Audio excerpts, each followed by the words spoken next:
good morning or good afternoon, depending on your time zone, who already joined today's masterclass.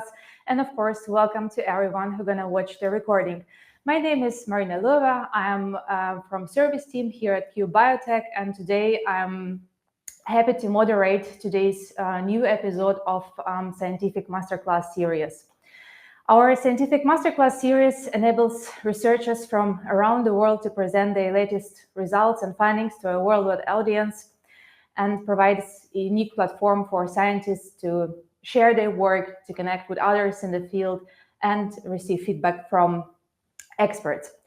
Before we start with today's talk, a couple of words about the organization of the masterclass. So I'm going to introduce to you our today's speaker, and then the speaker going to give a talk. If you have questions, so we're going to have a question and answer session together with the speaker. So please feel free to ask your question in the lower right corner of your screen so that we can then highlight your question to the screen.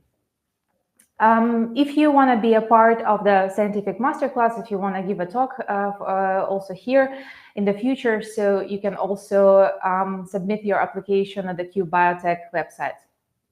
So let's proceed. So today's speaker is Nikhil Bharambe. He has bachelor's and master's degree in the microbiology, and he began his career as assistant professor in modern college in Pune in India, where he actually developed an interest in the structural biology while he taught biophysics. He completed his PhD under supervision of Professor Kaza Suguna at the Indian Institute of Science, where he solved the structures of adenylyl cyclase using X-ray crystallography. And during his postdoctoral training with Professor Rajesh Ramachandran in the Case Western Reserve University in the USA, Nikhil studied proteins which are involved in mitochondrial membrane remodeling. Right now, Nikhil is a senior research fellow in the Basak Laboratory at the School of Biological Sciences in Nanyang Technological University in Singapore, where he specialized in the structural and functional characterization of the ligand-gated ion channels using cryo-EM. So, and in today's talk, Nikhil gonna give us some structural insight into gating mechanisms of GLIC in lipid environment. So, as I said, if you have any questions, just type your question into the question box. I already see some comments. Good morning. So. Let's start with the talk. So I give a word to Nikhil and enjoy the talk. Okay, thank you for the introduction. My name is Nikhil Bharambe. I'm a senior research fellow in Basak Laboratory, School of Biological Science, NTU, Singapore. And today I'll be talking about structural insight into gating mechanism of GLIC in lipid environment. This is our recent work. And GLIC is a ligand-gated ion channel. So let us know more about ligand-gated ion channels. What are ligand-gated ion channels and why do we study them? So ligand-gated ion channels are neurotransmitter receptors that are present in membrane of postsynaptic neurons, where they receive neurotransmitters that are released upon receiving nerve impulse in the presynaptic neurons. Upon binding of this neurotransmitter receptor to the ligand-gated ion channels, they undergo conformational change to open the gate and allow ions to flow across the membrane. These ligand-gated ion channels are known to transit between primarily three functional states known as resting state, open state, and desensitized state. Resting state is the state where ligand is not bound and ions cannot pass through the channel. When ligand is bound to the channel gets activated by changing conformational changes in the pore and allowing ions to pass through. Subsequently, this ion channel undergoes desensitization, where ligand is still bound to the ion channel, but ions cannot pass through. So this mechanism is very important, and these ligand-gated ion channels are important in rapid transmission of neurological signal in neurons. So therefore, any dysfunction in the ligand-gated ion channels results into neurological diseases such as Alzheimer and Parkinson's. if we want to briefly classify ligand-gated ion channels, we can classify based on their oligomerization. So they can be classified as a pentameric ligand-gated ion channel, tetrameric ligand-gated ion channel, and trimeric ligand-gated ion channels. Some examples of pentameric ligand-gated ion channels are acetinic choline receptor, 5-HT3 receptor, GABA receptor, and glycine receptor. Today, we will focus on pentameric ligand-gated ion channels, which means the ions channels that forms pentamers. So almost 2 decades ago, there were 15 putative homologs of this eukaryotic pentameric ligand-gated ion channels were observed in bacteria and archaea. And further in 2007 and 2010, they were confirmed, the presence of this pentameric ligand-gated ion channels was confirmed by expressing these genes recombinantly into xenopasucite and confirming using electrophysiological responses. So, however, the sequence is quite diverse among all this family of pentameric ligand-gated ion channels, but they still have a conserved structural architecture, which is shown in the next slide. Here, I'm showing the structural architecture of pentameric ligand-gated ion channels from eukaryote, which is on the left side, and in green color in the prokaryotic ligand-gated ion channels. So ligand-gated ion channels generally have extracellular domain, which is primarily made up of beta sheet. In the transmembrane domain, they have alpha helix, and eukaryotic ligand-gated ion channels also have intracellular domain. However, in prokaryotic ligand-gated ion channels, you don't have intracellular domain, but the ECD and TMD are present, and these are the two examples of prokaryotic ligand-gated ion channels. And today, I'll be mainly talking about the ligand-gated ion channel, which is present in gliobacter. So let us know more about GLIC ion channel. So GLIC ion channel is a prokaryotic ligand-gated ion channel which is present in Gliobacter violaceus cyanobacteria, and it is activated by low pH or protons, and it conducts ions such as sodium and potassium. This ion channel has a pH 50 of 5. That means at pH 5, 50% of channels remain activated. So, what is the importance of this channel? So, if we see this ion channel is known to bind to various general anesthetic, lipids, then alcohols, local anesthetic. It also binds to um, antidepressant drugs such as benzodiazepine. Also, it binds to the Alzheimer treatment drugs such as memantine. So, since this channel is highly sensitive to the clinically relevant compounds, it makes the ideal candidate to study how drugs are modulated by how drugs modulate this eukaryotic pentameric ligand-gated ion channels. So, what do we know about this channel structurally?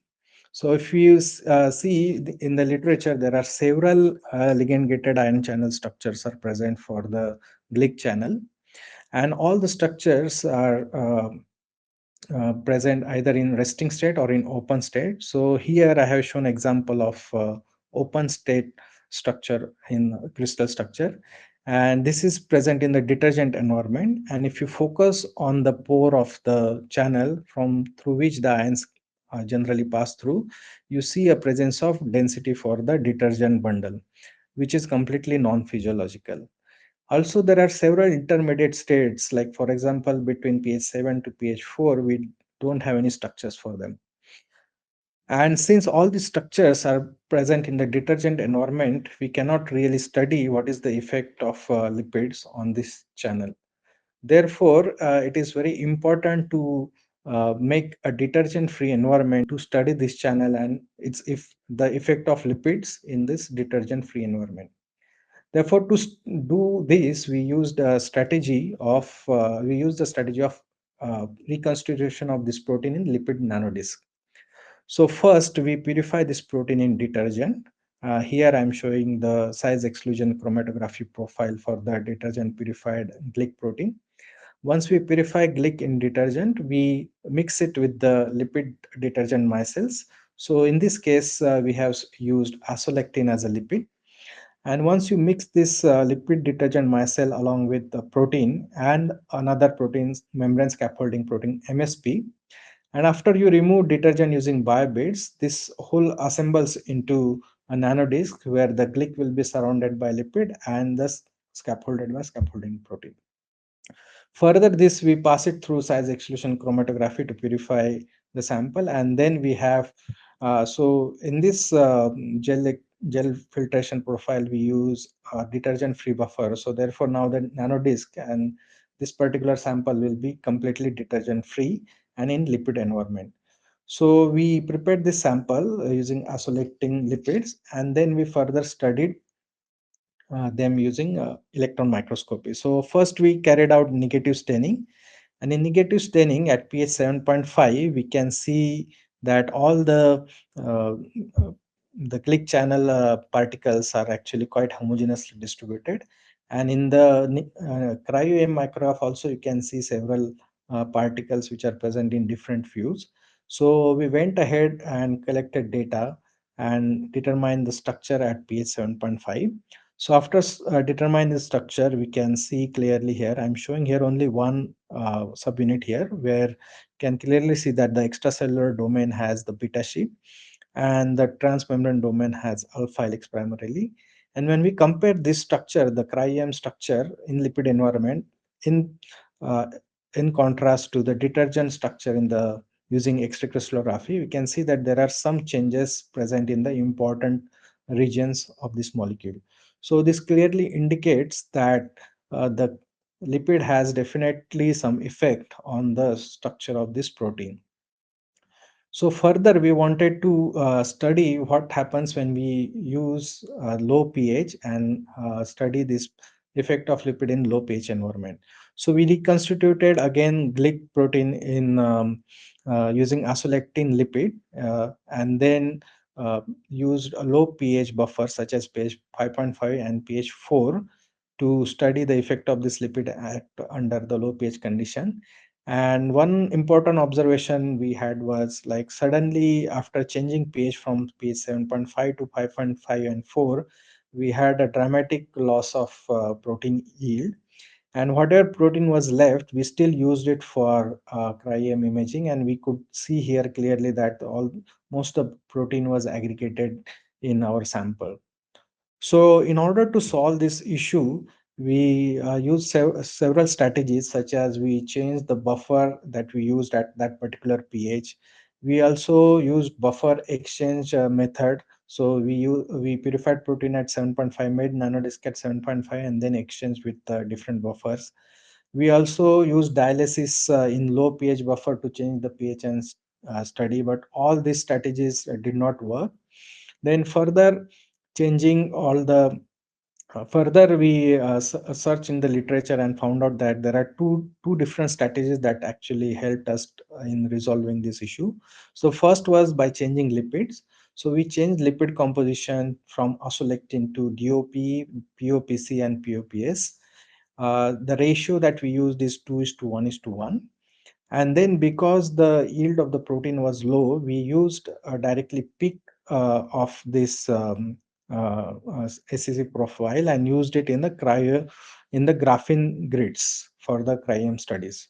So using this strategy, use of graphene grids and the change of lipids actually helped us to stabilize the protein in the on the cryo grid at even pH of 5.5 and pH 4. So to check whether the any changes were happening because of the changing of the composition of lipid, we determined structure at pH 7.5 using the new composition, and the most of the structure was identical except like some part at the top part of the extracellular domain. So to check what happens when we use low pH.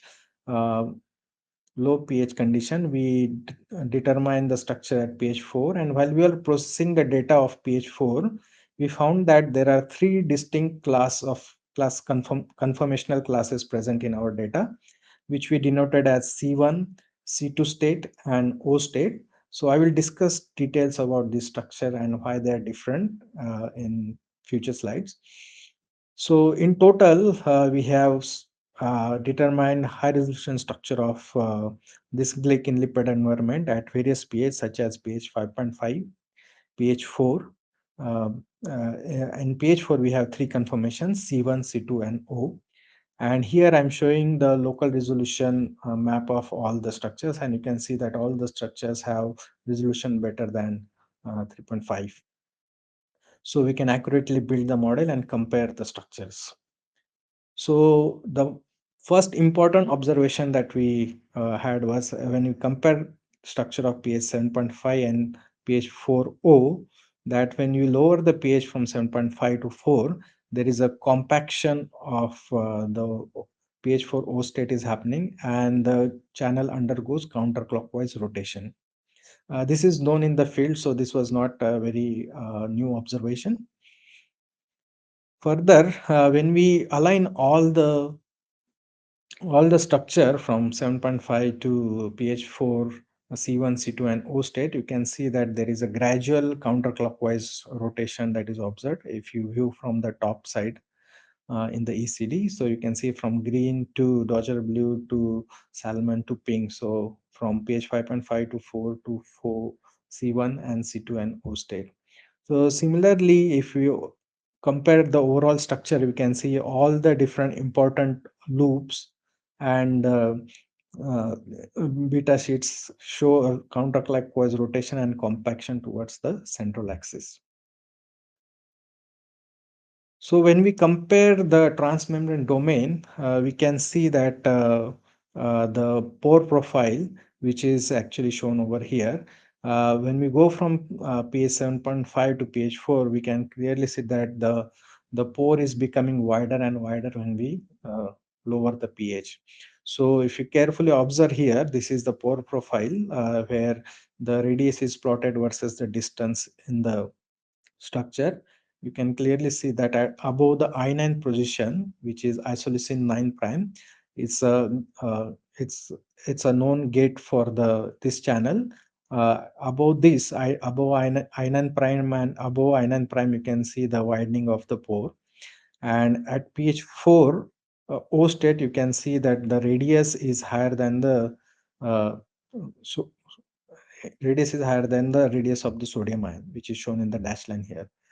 And you can see the M2 helix, which is the pore lining helices in this channel, shows a rotation of 8 degrees compared to the pH 7 structure. So this clearly indicates that this channel could be active.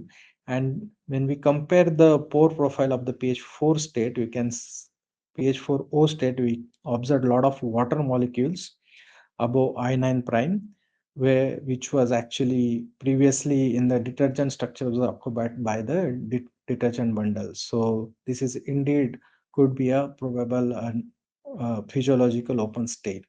So to further confirm whether pH 4O state is a open state, we did MD simulation for 200 seconds using similar composition that we used in our experiment, and we found that in only in pH 4 we can see the ion permeation event, so which means the sodium ions can pass through this channel, but in pH 7.5 and all other structures which I'm not showing here does not allow ions to pass through, so which means that pH 4 O state is actually indeed a open state. So apart from this, we observed several lipids that are bound to the transmembrane domain in all of our structures. So you can see that we had from minimum 5 lipids to maximum 9 lipids in the structure. One observation is that the lower leaflet in all the structure has all the most of the lipids are conserved in lower leaflets, and they don't show any state dependent changes, but the upper leaflet is quite dynamic and show many state dependent changes in the structures. So let us see one by one what are the state dependent protein lipid interactions are present in this GLIC channel. So if you observe the lipid 1, which is usually present over here, you can see that the position of this lipid changes from pH 7.5 when we lower down the pH to, let's say, pH 4, and the position is change in C1 state as well as in C2 state and C in O state, the this lipid is becomes disordered. The reason why it becomes disordered is because when you change pH from pH 7.5 to pH 4, in the C1 state, this lipid goes deep inside the cavity and makes the interaction with its head group and forms an interaction with N200, which is present in pre-M1 helix.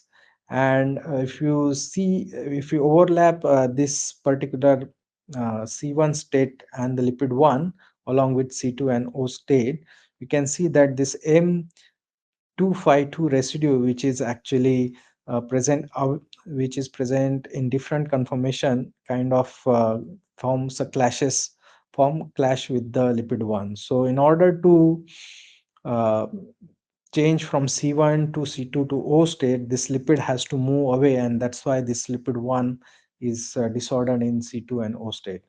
Moreover, when this lipid moves away from this N200, this interaction is lost, and in the open state, the new interaction is formed with glutamate 243, and this interaction is observed only in O states. And this mutation of this residue, mutational studies of this residue shows that this interaction of this residue is crucial for getting of the ligand-gated ion channel.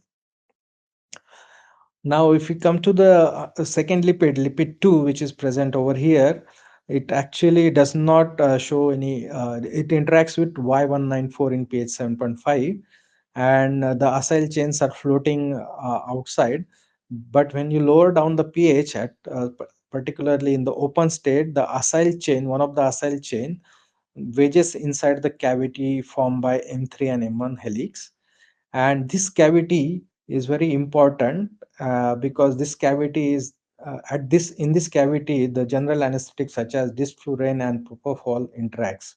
So this is how we know that how this general anesthetic works and how this lipid kind of stabilizes the open state by wedging this acyl chain inside into the cavity formed by M3 and M1 helix.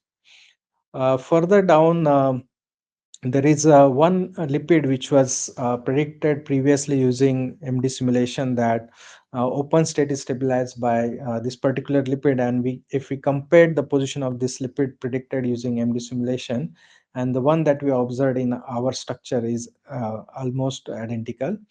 And this lipid is present only in our open state but not present in C1 and C2 state. That's because the phenylalanine 195, if it is present in C1 state, if you superpose C1 state with the lipid 9, it kind of forms clashes with this lipid. And then this in the open state, this phenylalanine rotates 17 degrees to allow the new lipid to come in and stabilize the open state. And in this way, actually this lipid kind of have a contact conformational from lipid 9 to lipid 2 and towards the upper part of the ECD through R118. So this is how it communicates from transmembrane domain to the extracellular domain, and lipid can help in transmitting the information from ECD to TMD. So to summarize, we have solved many structures at different pH. We have solved structure at pH 7.5 in two different lipid composition, which did not show any changes. Upon lowering the pH, we observe that there is a compaction and the counterclockwise rotation observed in all the structure. And this compaction and counterclockwise rotation is gradually increased if you further lower down the pH. At pH 4, we observed three different conformation known as C1, C2, and O. These are towards the activation. Along with that, we observed that there are several lipids which are present bound to all the structures. Some lipids changes their conformation and position upon lowering the pH, while some are acquired after the channel has become active.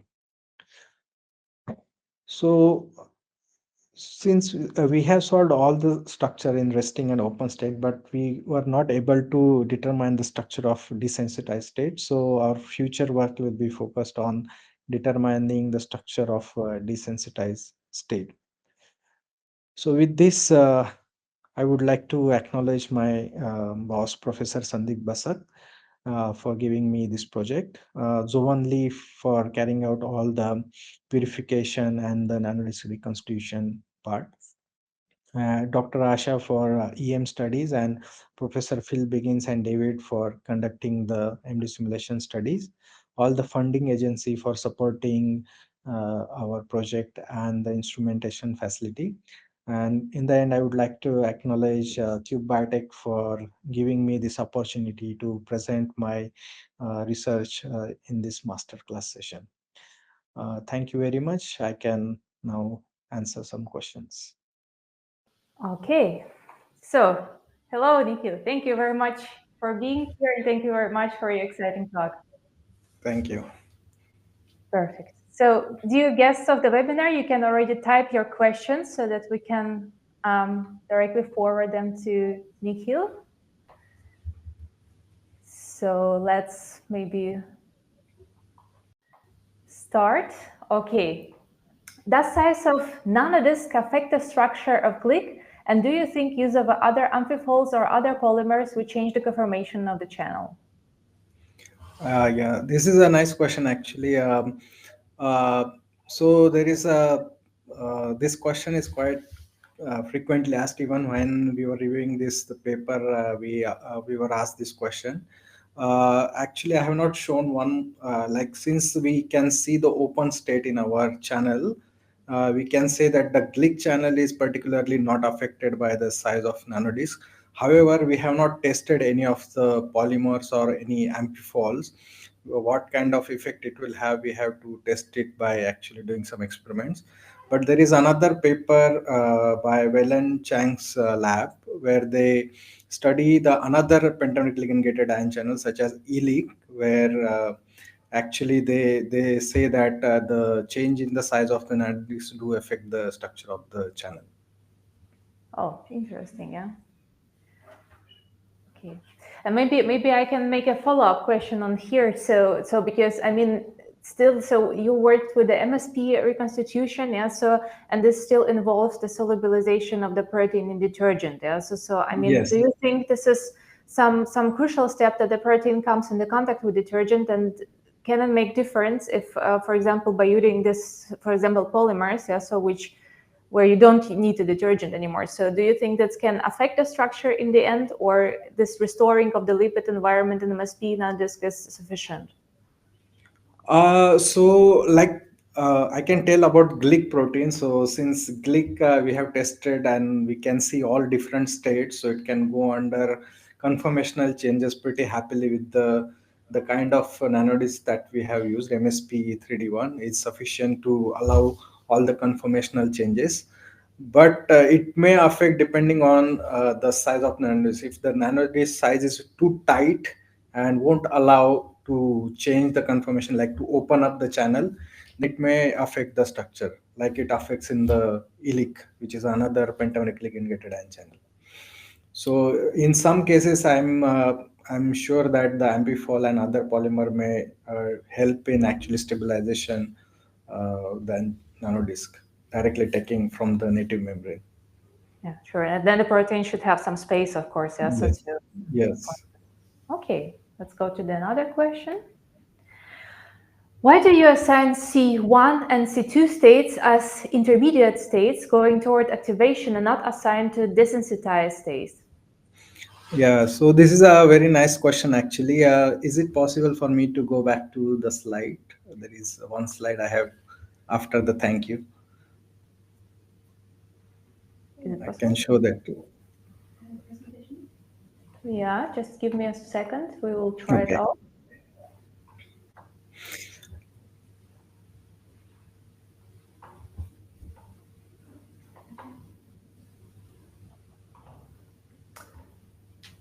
Just one more second. Yeah, so we're trying to see if we can highlight the presentation.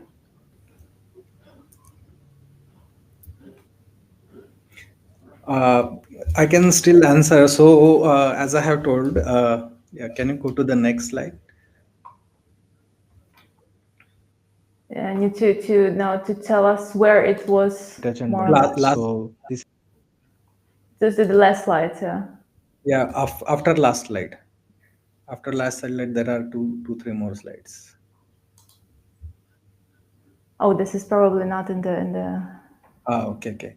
Okay. Never mind. Yeah. Never mind. So I can just tell. So from this slide only. So we have collected more data actually at lower pH, like around pH 2, which is there also in the paper. So when I say that at pH 4, I saw three different conformations: C1, C2, and O. If we compare the population of these, we found that C1 is around 50%, C2 is around 15%. Yeah, this one, and O is around 35%. So the O population is low, and there is another paper by Sudha Chakrapani's group where they say that pH 50 is 2.9. So if you lower the pH, the getting probability of getting open state increases, and if you have pH lower than the pH 50, the chances of getting desensitization also increases. So if you incubate your protein with lower pH for longer time, you should get a desensitized state. So if you go to the next slide, next and two more slides further down. So when we collect, yeah, one more down. So we collected data at pH 2.5, and we found that the population completely changes to O state. So at pH 2.5 we see 100% O state. So which indicates that these two states are going towards activation and not towards desensitization. Yeah. But what may I also ask a follow up? So, what is the physiological relevance of desensitized state in the end? The physiological relations of desensitization is kind of a control mechanism for the channel to not allow overactivation of the channel, so that it will not give signal further downstream in the neurons. Oh, okay, clear. Thank you. Okay, we'll move forward to next question. With respect to physiological condition, how will you get these pH values? Uh, so with so f- this particular GLIC channel is present in Glyobacter. So Glyobacter is present in such a harsh environment. So for that bacteria, it's easy to find such an environment. But definitely in with respect to humans and all, we usually don't have such a pH levels in the physiological conditions. Okay, thank you. Next question. Hello.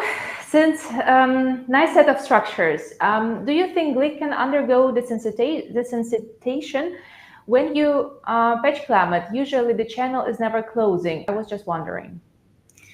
Yeah, so this is another debate in the field that whether GLIC does it undergo desensitization or not. So at this physiologically we see some desensitization, but I'm not very sure structurally how to capture it. There is still some suggestion by there is a recent one paper by Coringer group where they say that desensitization state can be stabilized by fumarate molecules. Maybe that is the way to trap this desensitization state.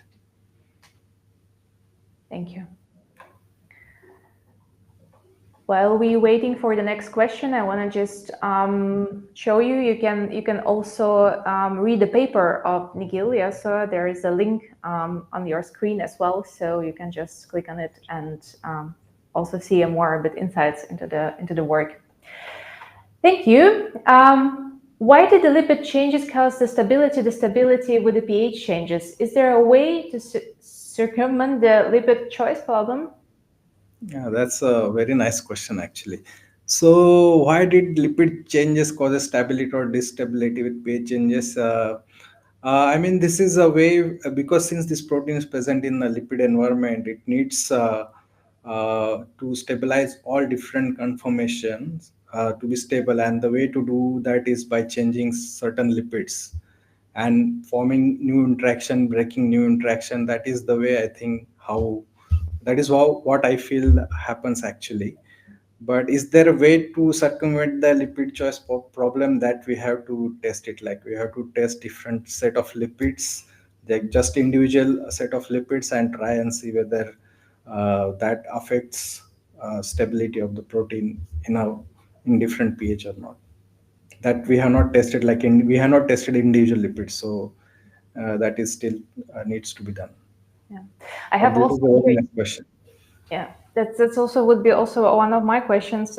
So when you're working with MSP nanodisc, there is always the question, which lipids would you take? Yeah, so Yes, the yes. can you comment on your choose of the lipids, because you used let me see, as a lectin, and then you changed because of the pH problematic and the yield problematic to some other lipid composition. Can you comment Yes. on the lipids that you chosen and why? Yes, yes. So actually, so the problem that was happening is not because of the composition of lipid. It's because of the particular isolectin was not stable. Isolectin nanodisk were not stable in the cryo-EM grids. So we were getting protein, but when we were checking in the cryo-EM grids, we were not able to see them like proper segregated particles. They were always getting clumped in the cryo-EM grids. So we don't think that aslactin is causing some issue at the lower pH. What we think is that it's just not stable in the cryo-EM conditions. And the choice about regarding the choice of the lipid, like since we decided to venture other lipids, and while doing that we came across a paper where they used similar composition at low pH, and it worked for them. So we thought, let's try this and whether it stabilizes our protein or not. So it indeed was working well in the cryo conditions, so we went ahead with this composition. I see. Thank you. And we have tested with this composition that this channel is active in this particular composition of lipid. Okay. Maybe also a follow-up. Is there any insight about the how lipid composition affects actually the activity itself of the ion channel? So this the state. Well, yes. Since actually, if you carefully observe my presentation in the beginning, I showed a pH 50 was around 5. That was done in Xenopus oocyte. But later on, when I was answering about uh, the desensitization or the pre-open states, that time I showed another curve which was done by Chakrapani's lab, and they used liposome reconstitution. So in that, the activity was different. So definitely, I think the lipids are playing role and they are changing the activity of the protein. But which particular lipids are actually affecting the activity is yet to be explored. Thank you. Let's proceed to the next question. Nice talk. Do you think there is a lipid specificity for the nanopockets? If yes, then what kind of the lipids, and is the lipid polarity responsible for the change in protein conformation on the pH change? Yes, again, a very nice question. We have not studied this, but there is a recent paper which talks about I don't know whether it's on GLIC or but it is based on some pentameric ligand-gated ion channel, and it talks about how these channels are actually prefer some lipid rafts and PIP2 clusters in the cell. So they used high resolution imaging, fluorescence imaging, to find out that these channels actually go and prefers to go and find specific nanopockets in the membrane. But I'm not very sure about lipid specificity because we have not tested it. Okay. So we have another question. Do the neurotransmitter dissolve the lipid molecules while entering the GLIC channels? No. I mean, they actually binds on the extracellular domain. Mm-hmm. Okay. So do we have some more questions? I don't see. So maybe just also in the end, you showed also that you see that this nice compaction and rotation. Yeah. So when lowering pH. So Do you observe some, so is it observed also in the detergent itself, or is it not Yeah, possible? it is observed in detergent as well. So it is a very common phenomenon in ligand-gated ion channels. Upon activation, they undergo compaction and rotation compared with the TMD. Yeah. Yeah. Very interesting. Thank you very much. Yeah. So I mean, it underlines again. Yeah. So when you study membrane proteins, yeah, so you cannot separate them from their lipids. Yeah. So it's very Yes. important to study the proteins in the lipid environments. That's because they come from lipid environments. So I want to thank you very much again for coming today for your exciting talk. So for all of the guests and people who watch the webinar afterwards, if you have some more questions, you can always send them to us so we can forward them to Nikhil. Take a chance to click the link with the publication of Nikhil, yeah, so to get a bit more detailed insights into his work. And I want to also make a short advertisement about the next webinar that we're gonna have on September 25th, given by Andrew Lees from Fina Biosolutions, and he's gonna tell us about peptide protein conjugation. So really looking forward to see you in our next webinar. And I said, thank you very much for coming, Nikhil. Very nice to meet you. A lot of success in your research. And as I said, if you want to be a part of this masterclass series, you can submit your application on the Cube Biotech's website. And we're looking forward to see a bit more deeply into your research. Thank you very much for coming. Thank you so much for inviting. Bye-bye. Bye-bye.